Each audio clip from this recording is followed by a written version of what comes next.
what many are saying today perhaps is what the ANC has referred to as a new dawn, but certainly here at the Loftus Versfeld Stadium, the thousands of South Africans have come here to come and celebrate, and they're saying they've decided to wake up very early in the morning so they're able to get seats here at the Loftus Versfeld Stadium. Let me chat to one gentleman who has really been bugging me for a couple of hours now, and he'd like to give his view. Sir, you've woken up very early this morning. Tell us why you're here, and what specifically would you want the president-elect to address for you as a South African? Yeah, as a South African, I love this country so much. And then I've woke up from Johannesburg early this morning to come and experience this historic moment. What I would like to see happening, I would like the president to address the issue of this country so that economy, jobs, and everything that we have as a problem in this country be okay, is what I want the president to address. All right, great. Please have a seat for us here, sir. Let me try and come to the gentleman here behind me, sir. I see you are dressed in your regalia. You're here to support your president, who of course today, president-elect, and will be president of the country officially in the next couple of hours.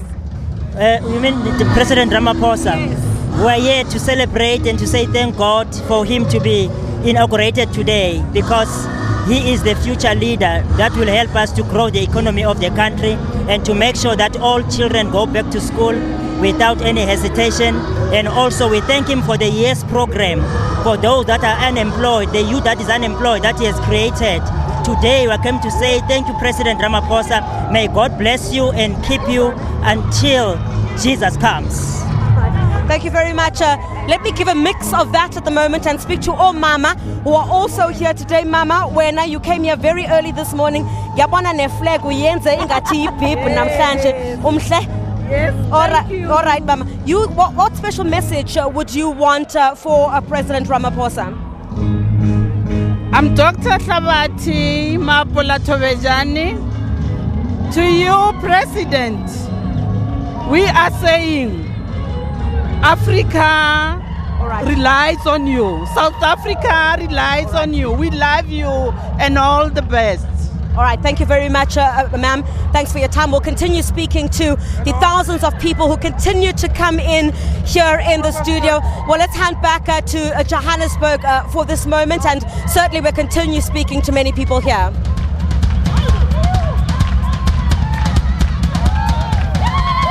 Griselda Louise there speaking to supporters, and we are coming to live from Johannesburg, and we are live on SABC 2 and SABC News Channel 404, but we have to say goodbye to our SABC 2 audience at this moment.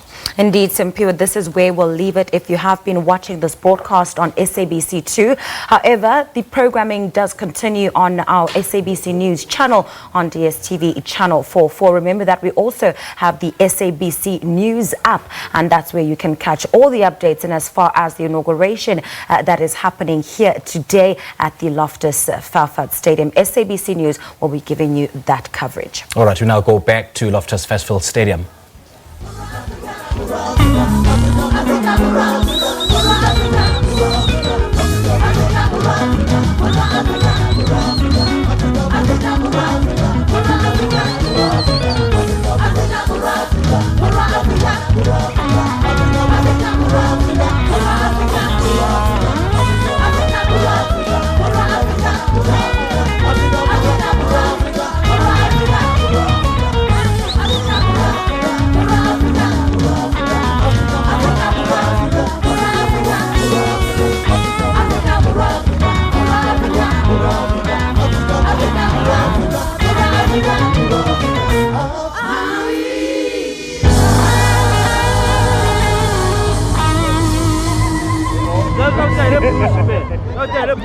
Well, what an electric atmosphere here at the Loftus Versfeld Stadium in Tshwane. Of course, this is where we'll be crossing to you live throughout the day as we await the inauguration of President-elect Cyril Ramaphosa.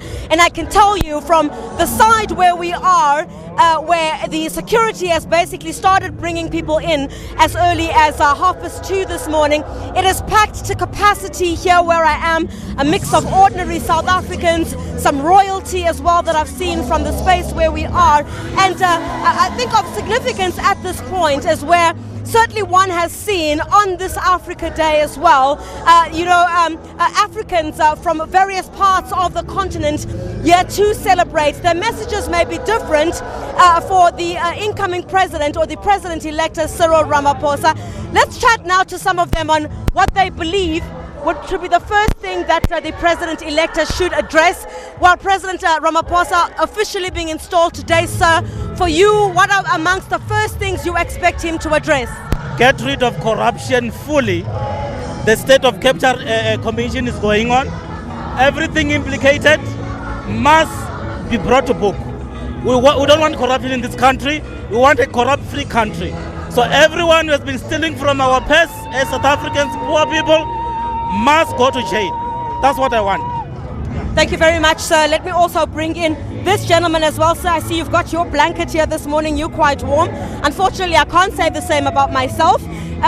What is your message for the president-elect? I'm coming from Bushbuck sub-region, Buhlabela district region. So I am here to see the inauguration of the President Ramaphosa, who was elected in Nazareth in 2017, so that he can make change in South Africa, so that many people can get jobs, and he will fight with corruption and state capture in South Africa. I think and I hope that Cyril Ramaphosa can take South Africa forward. All right, and that certainly is the sentiment that's being shared here at the Loftus Versfeld Stadium. Many people saying they want to see South Africa move forward, and I guess many here, the thousands here, believe that the man who is the president-elect and in the next few hours will be the head of state of the Republic of South Africa will certainly do that for them. The atmosphere, absolutely, and I'm not sure if you could move towards that direction so we're able to show you what a crowd we're seeing here today. There are many flags. You see the flag of the Democratic Republic of Congo, which really signifies part of the other importance of it being Africa Day as well. Everybody singing and dancing, and certainly I think after all of the pomp and ceremony is done, after all the ceremonies and the celebrations are done, it's definitely going to be down to work for President Cyril Ramaphosa. And of course the sentiments here clear on job creation, on getting rid of corruption, and the list itself of that in tray is certainly very long. We'll continue speaking to many of the South Africans, and many have come from far and wide on the continent as well to come and celebrate this moment. We'll certainly bring you a lot more here from these chairs here at Loftus Versfeld.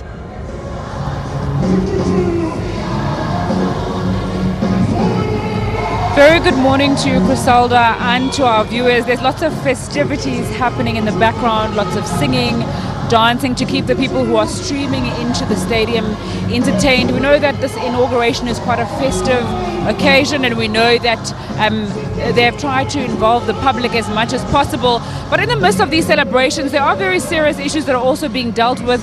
One being the issue of security. We know that leaders from the other BRICS nations are expected here. World leaders, religious leaders and cultural leaders are all gathering here. The official program is going to start at around 9 o'clock. But as we were coming into the stadium, we're seeing like a very heavy police presence, and we know that obviously with the amount of people that are here, there does need to be a look at security. But we heard from a source who wasn't authorized to speak to us, therefore we can't quote them verbatim, that there was an increased security risk possibly, and that there were certain security measures that had to be implemented more than before. There was perhaps a risk of some kind of a threat being carried out at the stadium. So we know that security has been bolstered. Police have been increased, as well as army presence. We are going to be also following that story and talking about the safety measures and the security measures. For now, let's go back to Stephen and Sakina, who are in our studio.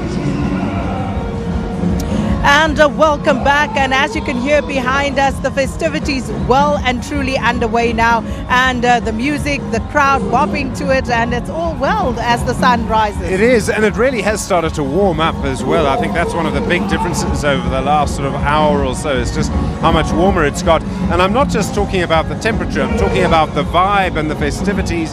The music has turned it up a notch. The microphone, the sound that you're seeing, the dancing on the field, all of these things have sort of revved up the temperature of what I think is going to be a sort of party inauguration. It certainly has, and we do apologize because it's, we're struggling to hear ourselves think right now. But of course, we need to do what we need to do. And Professor Mdletsana is still with us. I forgot for a moment he was on TV here to analyze, enjoying the music here. So just going back to our earlier discussion. And Stephen, you were asking a question. Yes, so we were asking the question about opposition leaders. I mean, if you're Julius Malema or Muslim Mani, do you still come? Well, this is not a party political event. This is about the flag. This is about the nation, right? We're here to affirm our citizenship and our sense of commonality and commitment to the republic. So it's about patriotism. So everyone is here to affirm that. The little things, they will get back to those things back in Parliament, but for now. But there was something interesting in Parliament that happened as well, when the EFF and the ANC were up singing the same song. So you get a sense that it's a new beginning. It's a new Parliament. The divisive issues of the last Parliament might not be there this time around because we have a change of personnel. But certainly you still expect a very robust Parliament. You still expect the opposition to be critical of government, but for now it's about affirming our loyalty to the Republic. And talking about affirming that loyalty to the Republic, if one of the members, former president, were not to show up today, what would that mean? That's a very naughty question. I'm just asking, should we read anything into it? Ordinarily, all former presidents attend these events, right? And they get announced as they come in, right? So we are all awaiting what will be the reaction when Jacob Zuma's entry is announced, right? We don't know if he will attend. He's not necessarily the most popular person now, especially with these legal problems that were televised just yesterday. So it's going to be interesting if he comes at all, actually, and if it does come, the reaction to his entry. So we'll see, Should we read anything into someone, a former president, not showing up though? Well, we should. I mean, it would be an indication that he can feel the resentment. I mean, at some point, the kind of things that JZ was doing, we're going to caught up with him. Not so much legally, but also in terms of public appearances, in terms of public rejection by people. Because all these things were happening in the public space. So people were bound to make their views and perceptions about him. So it would be a signal of how people view his legacy and what they think about him currently. Can I ask, Professor, and I know you have to lean over because it's so loud, but you were talking about this event as an act of citizenship, but it's also an act of showing and displaying our South African identity and our African identity. And I say that because I can just imagine this kind of event in Britain would be incredibly cold and austere, whereas in South Africa it's warm and vibrant and fun. And you see, building a nation does not necessarily mean that you suppress the differences, right? We are an African country made up of ethnic groupings, but we have a common identity in our Africanness and our common history.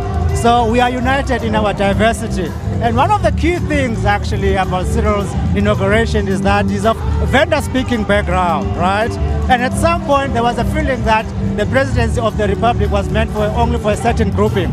But in Cyril, you don't only have an affirmation of our diversity, but you also have a universal figure, a nationalist who speaks several languages, by the way. So this is the kind of leadership that you need, a leadership that transcends in so much as it affirms, right? Even minority groupings who are less in number, it affirms them, but at the same time, it transcends that because he speaks a language and languages that appeal to everyone. So that's the magnificence partly of his presidency. And of course, if we just look ahead very briefly, this of course today very much a celebration, but then of course the hard task of actually telling us who will be serving in his cabinet. You think that's weighing on his mind? It's weighing heavily on his mind. Firstly, he has to, I'm not sure if he has decided yet on the number of ministries. And a lot of people must be nervous because they're going to lose jobs. We're going to ask you to hold that thought, Professor. I'm so sorry to interrupt. Tsepiso Makwetla is standing by. I imagine she is someone quite eminent. Tsepiso, over to you. As early as tomorrow, because he technically doesn't have one. Thanks a lot for that, Stephen and Sakina. Well, we're standing out here at the entrance where the family members and the other dignitaries, very important people, are coming through this station here. We've seen the president-elect's family. We've seen Patrice Motsepe with his wife, Dr. Precious Motsepe. We've seen Bridget Khatebe with Minister Jeff Khatebe also coming through this entrance. But I am standing now with the Defense Minister, Nosiviwe Mapisa-Nqakula, to tell us she's the woman who has been behind the technical logistics, especially on a security level. A very good morning to you, Minister. Thank you so much. Good morning, Tsepi. Good morning to the listeners. How early were you up this morning? 6:30 I was here. So you were taking care of business, ensuring that all is in place with regards to the security arrangements as well? Actually, not really. I just walked in and I went to my seat, and I've been sitting there the whole morning until I had to go do my interview with INAUGURATION. I am curious about something though, because as a defense minister, people would still want to know, are you still technically a defense minister as the president-elect is going to be sworn in? The entire cabinet is still in place until that moment when the president takes the floor and takes an oath. Then at that point we cease to be ministers. And we do apologize for that security vehicle coming in and almost knocking some people over. But so what happens during the interim? I mean, a defense is a very important portfolio. So one would want to know what are the arrangements up until after he's sworn in. As you say, cabinet ceases to exist. To be honest, it's just really a technical kind of exercise. It's a legal thing that when the president is sworn in, then the cabinet dissolves. But it does not mean that you cannot take responsibility for things which happen in the country. Same applies to the Minister of Police. There will be police, there will be the defense force. It does not mean that if a situation of emergency arises, for instance, we would not take responsibility. We would still have to take responsibility. As a member of the ANC, the significance of this particular moment of the 6th Parliament of President Cyril Ramaphosa being sworn in again as the 5th President, personally to you, what would you say it is? You know, it's a very important moment for us as the African National Congress. It's a period of deep introspection. It's a period where all of us should vow that we will turn things around. It's a moment we've come from a period where certain things have come out which are not as good, particularly to the South African public, and therefore it's a moment. A moment of reflection, a moment of introspection, a moment where all of us, we should say, South Africans once more have expressed their confidence in us, but we can also say that maybe South Africans are giving us the last chance, and therefore this is a moment when we should take the baton and run, move as fast as is possible and change the situation. What are you saying to your friends in the international community, many of whom will be obviously attending the swearing in, very deep and strategic regional relationships that South Africa has been trying to shore up over the years as part of the transformative agenda of the continent? I would say all South Africans, I would say all our international friends, our fraternal organizations should continue to support the African National Congress. Not only support the African National Congress, but should also continue to have confidence in the ANC. You know, the beauty about the ANC is that we are able, when we are threatened by something, whether it's internal or external influenced, but we come together, we quickly look at what has gone wrong, and we become very critical of ourselves, if only to solve the problems. I think that this period provides us with an opportunity in the next, in fact, I don't even want to say 5 years. I want to say in the next 18 months, the ANC will have to prove itself to South Africans that it is worth the organization. Okay, and that's a good note to end it on. Thank you very much. Still the Defence Minister, Nosiviwe Mapisa-Nqakula, and as you know, various heads of delegations are going to come in through this entrance, and that also includes the heads of government. We've seen the arrival of the presidents of Uganda, Tanzania, Namibia. We've seen our friends from Congo Brazzaville, Congo Kinshasa also arrival, the heads of states of that country. Stephen, Sakina, but let's take you to Mzandilo's on the other side of the stadium to find out who he's speaking to at the moment. Thank you very much. Minister Pravin Gordhan is here with us. And then, Minister, we can see you walking quickly to the stadium.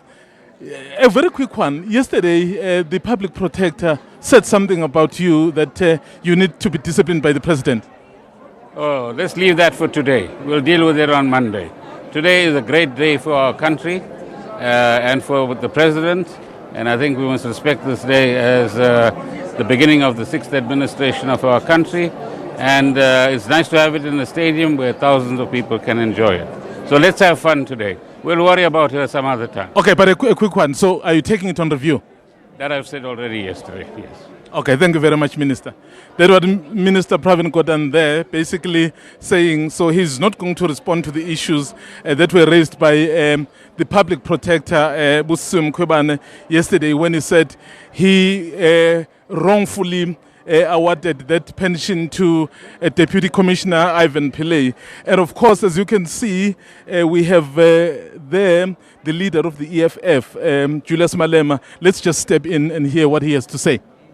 Our people to get jobs. So for as long as there is no plan in addressing unemployment, for as long as there is no plan in taking back the land into the hands of the people, people will know him for who he is, that he is dishonest, because before elections he has committed that will amend Section 25 of the Constitution to expropriate the land without compensation. That's what we want to hear him say today, that the land shall be returned into the hands of the rightful owners.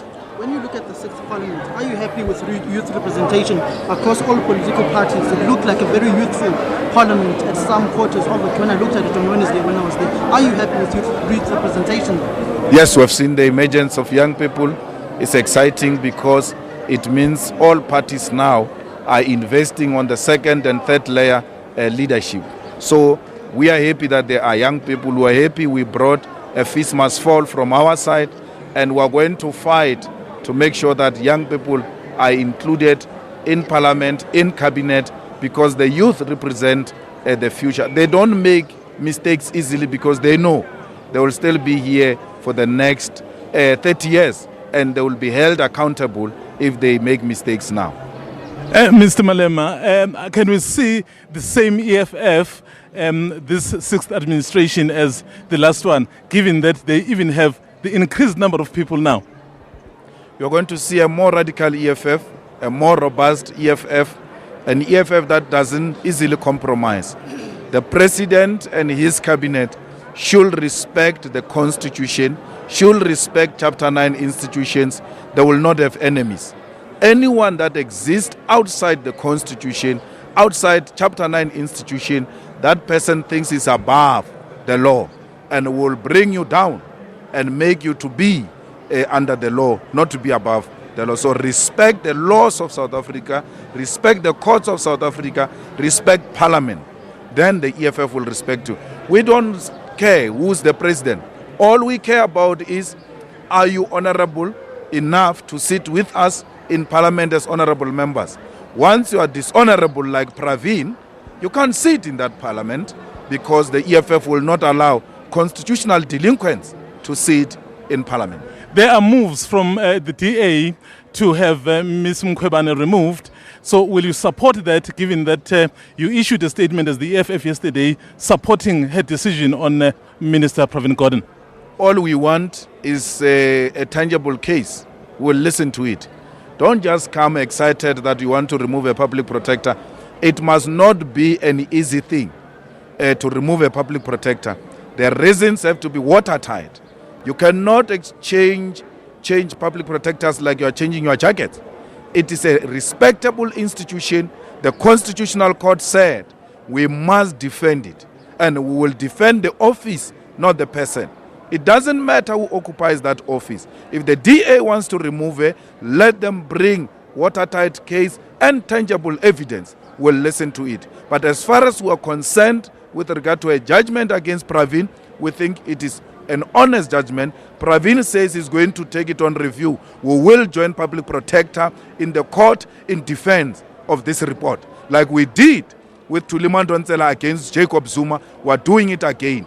The EFF is going to defend this report of the Public Protector against Pravin. It must be implemented. The President must respect the Chapter 9 institution and tell Pravin, do an honorable thing and tell South Africa, you are not available, you are going to clear your name.